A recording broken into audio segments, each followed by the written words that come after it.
Okay, tapos kung ayaw nyo magulo, no, kung ayaw nyo maranasan yung naranasan ko, okay, kasi iba-iba ho ng tolerance ang tao. Ako ho, dumaan lang sa akin yun, natapos na isang araw. Baka ho kasi kayo, pagka naranasan nyo yung harassment, no, at yung mental torture, baka ho hindi nyo kayanin eh. No, iba ho talaga, grabe.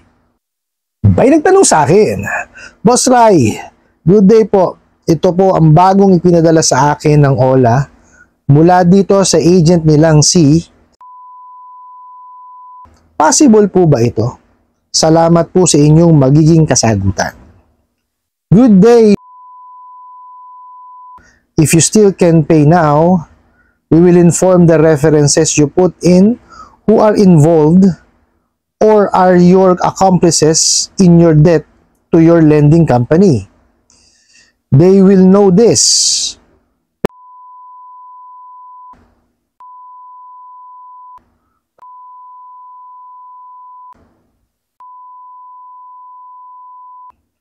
And this will lead to the filing of a case in the Municipal Trial Court of Nueva Ecija, Cabanatuan City, and they are included in the subpoena to be sent. If you want to pay and cancel the arraignment, kindly reply to my message. Thank you very much. Amount to be settled, 19,000. Biller name, reference number. Alright, napaka-interesante hong mensahe nito at maraming salamat po, no, sa panibagong katanungan na ipinadala niyo po sa akin. Pero bago natin sasagutin, imbitahan ko muna sana kayo. Pakisuportahan po sana yung aking mga social media accounts sa YouTube, Facebook, and TikTok. Okay? Bago ulit natin sasagutin, magpapasalamat po muna ako sa inyo. No, dun ho sa nare-receive ko pong mga mensahe. Nag-uumapaw po ang aking pasasalamat sa inyo, no, at sa inyong pagdadasal, no, sa pagbibigay niyo po sa akin, no, ng encouragement, no, yung pag-uplift niyo po sa akin, no. Maraming salamat po. At saka po big shout out po kay Ka Johnny. Maraming salamat po dun sa ginawa ninyong tawag doon? Reaction video ba yun? Okay. Tama si Ka Johnny doon kasi sinagot ko eh. Okay? Kaya kumbaga pumasok siya sa isip ko at nagkaganon ako. Okay, pero okay na po ako, no? Wala naman na po akong hindi ko na po siya iniisip dahil nga wala naman ho akong nargabyado unang-una. Wala naman ho akong utang na hindi binabayaran. Okay, taka ho alam ko ho na malinis ho ang aking konsensya. Okay po, so itutuloy ho natin, no? Sagutin ho natin itong katanungan na pinadala niyo po sa akin. Alright. Sabi niyo po may pinadala na naman sa inyong bagong mensahe itong certain person na to, no?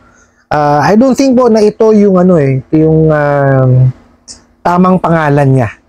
Okay? Kasi itong mga ahente ng abusadong online lending apps na to, hindi naman ho gumagamit ng totoong pangalan niya. Which is labag ho yan doon sa kautusan po ng SEC, no? Kasi meron ho silang memorandum ho, no, na inilabas, no? May something mechanism yun na nakalimutan ko ho yung ililink ko, ilalagay ko yung link, no, dun sa aking description box po dito sa aking YouTube channel. Okay? Para po pag kinlik niyo kasi nandun ho yung company name, sino ho yung point person na pwede niyong tawagan, no, nakalista ho doon yung mga kung sino yung mga pwede niyong kausapin in the event na meron kayong complaint. O yung pala, complaint mechanism, tama, yung complaint mechanism nila, meron nung pinagawa ng SEC. So, lahat po ng kumpanya yon ng lending tsaka ng financing po nandoon. So, in the event na may complaint ho kayo, yun ho, dun makikita yung number. Okay, pero malamang ho yung mga abusadong online lending apps, hindi nyo makukontakt doon. No, kagaya nga yung sinasabi nyo sa mga comments ko pag tinawagan nyo sa ginagamit na number nila, panawag sa inyo, hindi naman sumasagot, di ba? So, wala din. O, di ba? So, dito, hindi niya totoong pangalan to, pupusta ho ako sa inyo. Hindi niya ho totoong pangalan to. Okay?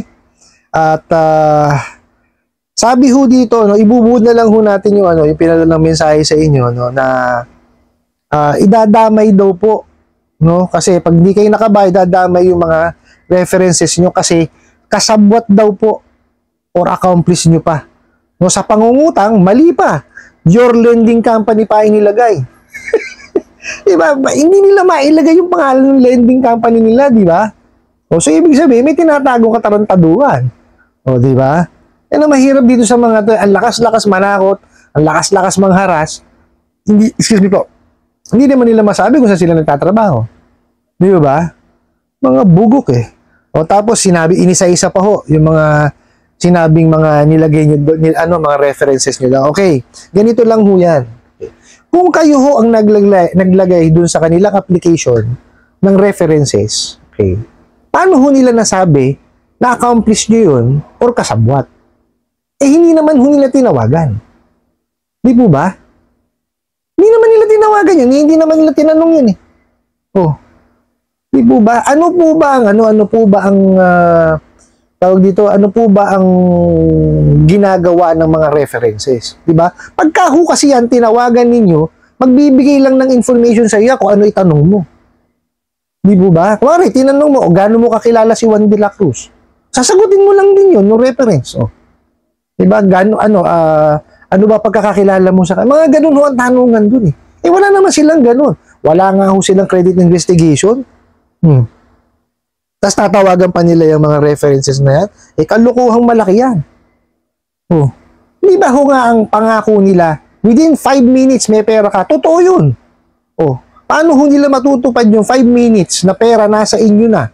Kung gagawin pa nila yung mahabang proseso ng credit investigation, o tsaka yung kung tatawagan ho nila itong mga references na to. Sige nga ho.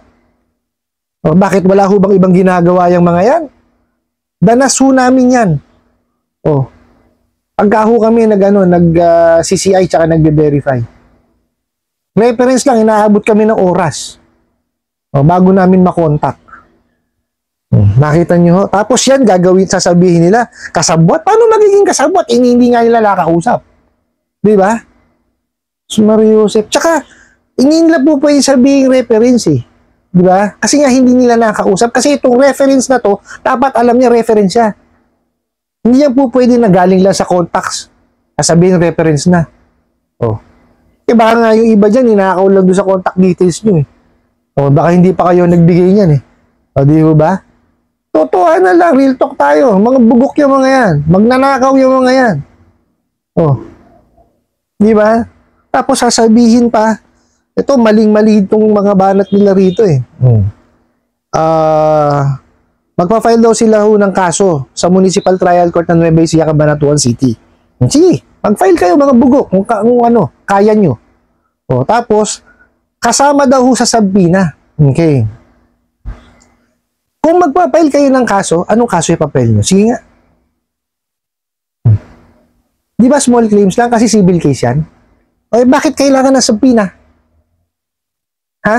Bakit kailangan ng subpoena sa civil case? Sige nga. Hindi ho kailangan ng tawag dito ng subpoena pagka civil case. Okay po? Yan ho ang pakakatandaan ninyo. Hindi ho yan kailangan ng ang padala ng subpoena. Top claims po. Yun ang ipinadadala kasi small claims nga eh. Oh. Di ba mali na agad? Bagay, subpoena imbitasyon. Wala nang problema yon. Diba? Pero meron kasi silang nilagay dito yung arraignment daw para kung magbabayad ka raw, diba? Tawagan mo daw siya para makancel yung arraignment. O alam niya ho ba yung arraignment? Ang arraignment po ginagamit to sa mga criminal case po. Ito po yung kauna-unahang step. Unang-una ho sa lahat hindi po ako abogado, may alam lang po ako. Ngayon, kung hindi ho kayo kumbinsido, magtanong po kayo sa abogado. Lilinawin ko lang po yan, disclaimer po yan, okay? So, balik po tayo, ha? Ang arraignment po, ito po yung unang hakbang sa criminal case. Yan po ay ihaharap sa husgado. Okay? Para ho, masabi kung ano ho yung kanyang pagkakasala. Kasi kailangan ho maintindihan eh. Noon, kung ano yung kanyang kasalanan. Tapos, pagka nasabi na ho at naintindihan niya ba, hihingan ho ng pliyan. Guilty or not guilty. Masyadong nagpapapanood ng sine itong mga to, pelikula. No, kayong mga abusadong online lending apps, tigilan niyo yung mga ganyang katarantaduhan na yan. Madalas kasi kayo nanonood ng pelikula eh, no? Hindi ho pelikula to, totoong buhay to. Okay, ang utang po is civil case. Hindi nyo kailangan ng arraignment. Hindi nyo kailangan ng sabina. Okay? Pagka ho na-i-file nyo at naging successful kayo sa pag-file nyo, claims mo ang ipapadala. Dapat yung registered mail. O di na paghahalat ang mga bobo talaga kayo, wala kayong alam sa batas. Ang alam nyo lang talaga, mangharas, manakot, ayan, mang-extort, mabugo kayo. Diba? Yan lang ang gusto nyong gawin. Yung pumasok kayo sa isipan ng tao, i-torture nyo yung isipan. Diba? Hihiyain nyo sa ibang tao. Wala kayong karapatan gawin yun. Di ba? Yung pagpupuso sa social media, na merong halong mali siya, hindi nyo dapat ginagawa yun. Kasi may kaso yun. Cyber libel yun, pag napatunayan kayo. Kaya lang kasi malalakas ang loob nyo, di ba? Kasi nga, sabi, di umano, wala naman kayo dito. Di ba? At di umano, yung mga ahente nyo, sa bahay nagtatrabaho. Kaya malalakas ang loob. May opisina man kayo, di ko alam kung bahay ba yan, di umano. Di ba? Hindi ko maintindihan sa inyo kung saan kayo saan kayo nagkulang eh. Malamang sa pag-aaruga, no? Kulang kayo sa aruga. No? Nung kayo nung kabataan nyo. No? Kaya kayo ganyan. Hindi tama yan, no? Baguhin nyo na ho yung sarili ninyo, no? Tapos so doon sa nagpadala po nung mensahe, okay? Wala ko kayo masasabihin sa inyo. Pag-ipunan nyo po siya at bayaran. Okay? Kasi nahiram nyo yan, nagamit nyo naman, bayaran nyo po. No, obligasyon ho natin bayaran yan. No, hindi naman ho porkit wala ho nakukulong sa utang, hindi na ho natin babayaran. Kailangan ho natin bayaran. Obligasyon ho natin. Kasi kagaya sinabi ko, nagamit ho natin yan. So kailangan ho natin siyang bayaran. No, may obligasyon ho kasi tayo. Ngayon, kung nagipit ho tayo, at kagaya yan, nakakaranas tayo ng mga harassment na ganyan, no? Pag-ipunan ho natin, wag ho kayong magpa-partial kasi pag nag-partial po kayo, wala hong patutunguhan yan. Ipunin nyo siyang buo, tsaka nyo siya bayaran. Itabi nyo ho yung proof of payment nyo. Tapos na ho. Kasi kung ano man ho ang gawin nila, no? Meron kayong proof na nagbayad kayo. Okay? Hindi pa naman tama yung ginagawa nilang interest. Hindi naman nasunod sa yan Sa interest rate yan, sa ceiling on interest rate.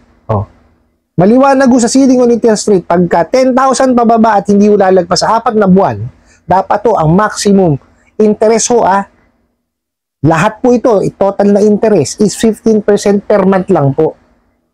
Okay? Tapos karagdagang 5% per month lang po. Okay? Hindi ho yung kagaya ng ginagawa ng mga bugok na yan, na 10% per day. 15% per month po. Yun po ang maliwanag po na nakalagay sa ceiling of interest rate. Okay? Pagka ho yun sinuway nila, sabit na sila. Okay? Basta ho, bayaran po ninyo kung ano ho yung nakadue sa inyo. Buo ho yung babayaran, wag kayo magpapartial. Okay? Tapos kung ayaw nyo hong magulo, no? Kung ayaw nyo hong maranasan yung naranasan ko, okay? Kasi iba-iba ho ng tolerance ang tao. Ako ho, dumaan lang sa akin yun, natapos na isang araw.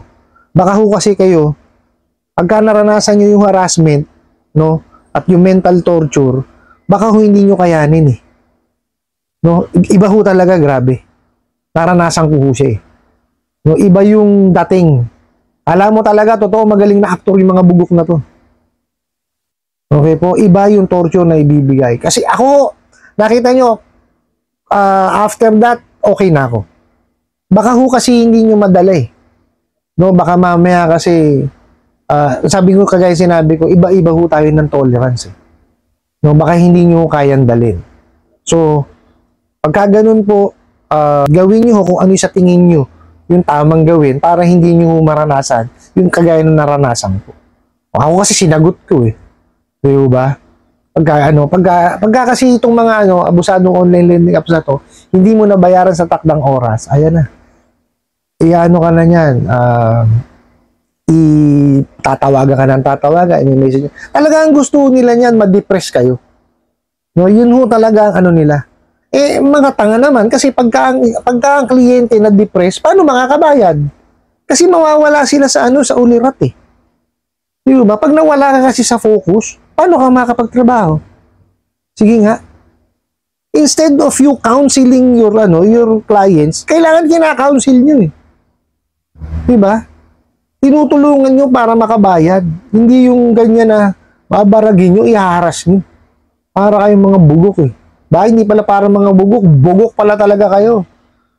Ay, naku po. Malamang yung mga nakapanood dun sa nakarang kong dalawang video, tuwan-tuwa kayo eh, no? Akala nyo, nakaisa kayo. Mga bugok. Isang araw ko lang dinala yun. Actually, hindi nga isang araw, saglit lang. No? At least, naramdaman ko yung nararamdaman, no, nung mga naka-experience niyan. No, kaya ako ngayon, no, mas magiging ako ngayon, magiging sensitive ako dun sa mga sa mga pinapadalang question sa akin or comments. Okay? Nanamnamin ko siyang maigi ngayon. Talagang aalunin ko kung alin talaga yung dapat kong i-feature sa aking mga videos. Okay? Although sige, ang mangyayari paulit-ulit yung mga ganun senaryo. Pero ganun pa man, kasi kaya ako gagawin yun na magiging sensitive ako dun sa mga sa mga questions na ipapadala or mga comments na papadala sa akin. Kasi gusto kong mapaintindi, no, dun sa mga nanonood po sa akin na hindi ho ganyan kadali, no, ang masalbahe ng ibang tao. No? Hindi ho ganun-ganun ang depression tsaka anxiety. Napakahaba ho niyan na gamutan. Buti kung mura, hindi ho mura yan. Psychiatrist ho ang kailangan niya. Eh, magkano ng psychiatrist? Oh, hindi ho ganun. Akala nyo, ganun lang kamura ang gamot yan. Hindi ho. No, kaya ako hanggat kaya nyo, huwag kayong manghiram sa mga bugok na online lending apps na yan. Okay, kung may nahiram na kayo, mag-ipon kayo, bayaran nyo. Okay, tapos wag nyo na silang tangkilikin. No, kasi hanggat tinatangkilik niyo yung mga yan, talagang mangwawalang-ya lang na mangwawalang-ya yan. Wala na ibang gagawin niya kundi ganyan na lang. Pero good thing ho, napanood ko nga ako kay Kajani. Kajani, shoutout ulit. Talaga daw kung tinatrabaho na. Okay? Sana lang ho, yun nga, magtuloy-tuloy yung sinasabi nga ni Kajanit para mapuksa na yung mga abusadong online lending apps. Doon lang naman tayo sa mga abusadong online lending apps eh. Diba? Ganun lang naman ho yun eh. Okay po? I hope nasagot ko po itong katanungan na to at sana po'y makatulong. Maraming salamat po sa inyong walang sawang pagsuporta at panonood sa aking mga videos. Maraming salamat po sa inyong pag-like, pag-share, pag-comment at pagtatanong. And kunin ko na rin po itong opportunity na to na imbitahan po sana kayo na pakisuportahan po sana yung aking mga social media account sa YouTube, Facebook, and TikTok. Hanggang sa muli po. Yun lang.